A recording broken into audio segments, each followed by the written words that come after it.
میرے بھائیوں، میرے شیخ کامل حضور قبلہ عالم حضرت خواجہ قطب الدین احمد نور اللہ برکاتہ، آپ کو بھی اللہ رب العزت نے مرتبہ ولایت عطا فرمایا تھا۔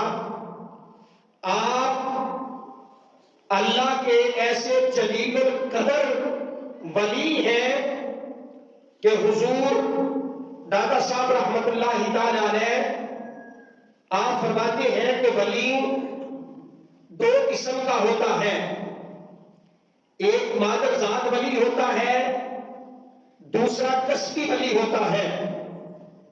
مادر ذات ولی وہ ہوتا ہے جو ماں کے شکم سے اللہ کا ولی بن کر دنیا میں آتا ہے، اور کسبی ولی وہ ہوتا ہے کہ وہ اللہ کی عبادت کرتا ہے، ریاضت کرتا ہے، زہد و تقوی اختیار کرتا ہے، پھر اللہ تعالیٰ اسے مقام قرب عطا فرماتا ہے، اللہ تعالیٰ اسے بھی ولایت عطا فرماتا ہے۔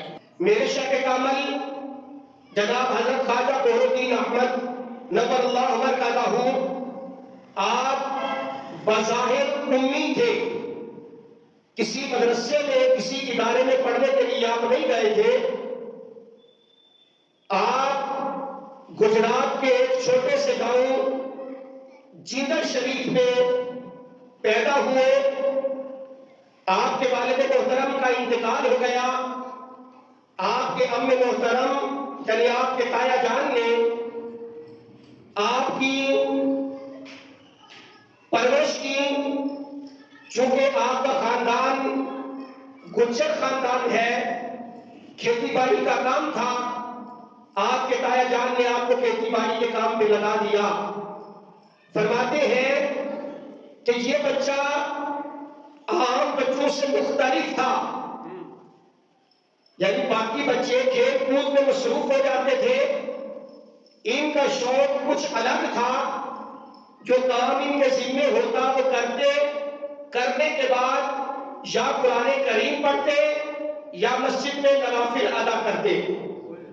اگر وقت مل جاتا تو اللہ رب العزت کے جو جلیل القدر ولی ہیں ان کے مزارات پہ حاضری بھی دیا کرتے تھے۔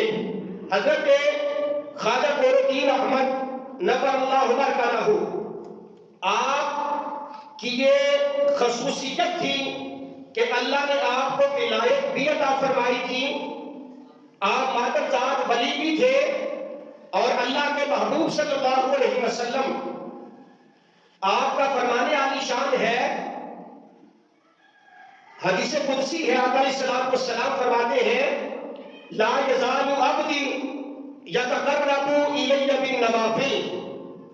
آپ نے فرمایا کہ اللہ تعالیٰ فرماتا ہے بندہ نوافل پڑھنے کے ذریعے میرے قریب ہوتا ہے، اور جب میرا بندہ میرے قریب ہوتا ہے تو میں اس کو اپنا محبوب بنا دیتا ہوں۔ جب بندہ اللہ سے محبت کرتا ہے، عبادت و ریاضت میں وقت گزارتا ہے، اللہ تعالیٰ سے محبت کرتا ہے، پھر اللہ بھی اپنے بندے سے محبت کرتا ہے، اور جب اللہ اپنے بندے سے محبت کرتا ہے تو میرے اور آپ کے آقا مولا فرماتے ہیں، اللہ تعالیٰ فرماتا ہے فَكُنْتُ سَمَعُ الَّذِي يَسْمَعُ بِهَا، فرمایا پھر میں اس بندے کی سماعت بن جاتا ہوں جس سے میرا بندہ سنتا ہے۔ آگے فرمایا وَبَصَرَهُ الَّذِي يُبْصِرُ بِهِ، فرمایا جب میں اپنے بندے سے محبت کرتا ہوں پھر میں اس بندے کی بصارت بن جاتا ہوں، بظاہر دیکھنا اس کا ہوتا ہے، طاقت پروردگار عالم کی ہوتی ہے۔ پھر فرمایا جب میں بندے سے محبت کرتا ہوں میں بندے کے ہاتھ بن جاتا ہوں جس سے وہ پکڑتا ہے۔ میرے آقا نے فرمایا، اللہ فرماتا ہے جب بندہ میرے قریب ہوتا ہے میں اس کے ہاتھ بن جاتا ہوں، جب بندہ میرے قریب ہوتا ہے میں اس کے پیر بن جاتا ہوں جس سے وہ چلتا ہے۔ اور آگے فرمایا جب میرا بندہ میرے قرب پہ آ جاتا ہے اگر وہ مجھ سے سوال کرتا ہے تو میں اسے عطا بھی فرماتا ہوں، اگر وہ میری پناہ میں آتا ہے تو میں اس بندے کو اپنی پناہ بھی عطا فرماتا ہوں۔ اللہ کے ولیوں کی بڑی شان ہے.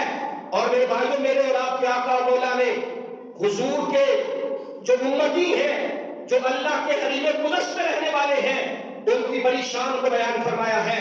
میرے بھائیوں، آقا علیہ السلام نے ایک اور موقع پہ امام ابو نعیم حلیۃ الاولیاء کے اندر حدیث پاک ذکر کرتے ہیں. آپ فرماتے ہیں کہ حضرت انس رضی اللہ تعالی عنہ سے روایت ہے، آپ فرماتے ہیں کہ 40 آدمی ہر وقت زمین پر رہتے ہیں جن کے دل جو ہے وہ ابراہیم علیہ السلام کے دل پر ہے. فرمایا ان کی برکت سے اللہ تعالیٰ بارش برساتا ہے. فرمایا ان کی وجہ سے اللہ تعالیٰ کائنات والوں کی مدد فرماتا ہے. یعنی ایک اور حدیث پاک میں آپ نے فرمایا میری امت میں ہر وقت 40 ابدال رہتے ہیں. وہ کائنات کے ایسے لوگ ہیں کہ اللہ تعالیٰ انہی کے ذریعے زمین کا نظام چلاتا ہے. اللہ تعالیٰ انہی کے ذریعے بارشیں برساتا ہے. اور کائنات میں اگر کوئی معاملہ بن جائے تو اللہ اپنے خاص بندوں سے اسے حل بھی کرواتا ہے. یہ حدیث پاک ہے. فرمایا 300 لوگ ایسے ہیں جن کے دل حضرت آدم علیہ السلام کے دل پر ہوتے ہیں. یہ بڑی لمبی حدیث پاک ہے. کہنے کا مقصد یہ ہے کہ آقا علیہ السلام نے فرمایا کہ میری امت میں 40 لوگ ہر وقت رہتے ہیں جن کے ذریعے اللہ کائنات کا نظام چلاتا ہے. میرے بھائیوں، میرے شیخ کامل اویس وقت جناب حضرت خواجہ نور الدین احمد نور اللہ عمر کا لاہو آپ ابراہیمی خیال رکھتے تھے. میں نے ابھی حدیث سے بات ذکر کی ہے کہ 40 لوگ ہر وقت ایسے موجود رہتے ہیں جن کے اندر جناب حضرت ابراہیم علیہ السلام کی صفات پائی جاتی ہیں. تو حضرت خواجہ نور الدین احمد رضی اللہ تعالیٰ عنہ آپ ابراہیمی تھے. اس کا مطلب کیا ہے کہ ان کا اٹھنا بیٹھنا، ان کا سونا جاگنا، ان کا کلام کرنا، نماز پڑھنا، روزہ رکھنا، زندگی کے معاملات چلانا وہ اسی طرح ہوتا ہے جس طرح جناب حضرت ابراہیم علیہ السلام کا تھا. اور بے شک کامل آپ کا جب آخری وقت آیا تو آپ نے وہی کلمات دہرائے تو جناب حضرت ابراہیم خلیل اللہ علیہ السلام نے کہا تھا، حسبنا اللہ نعم الوکیل نعم المولا و نعم النصیر. فرمایا کہ ہمارے لیے اللہ ہی کافی ہے اور وہ بہترین کارساز ہے.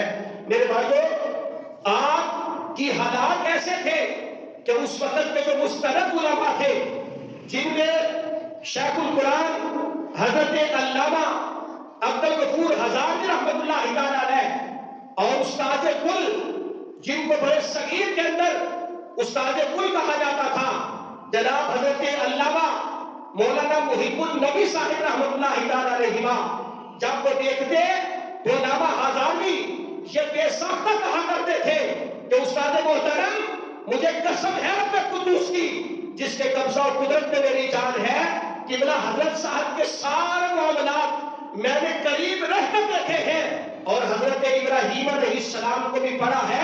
آپ کی زندگی کے سارے معاملات جناب ابراہیم خلیل اللہ علیہ السلام کیسے ہیں.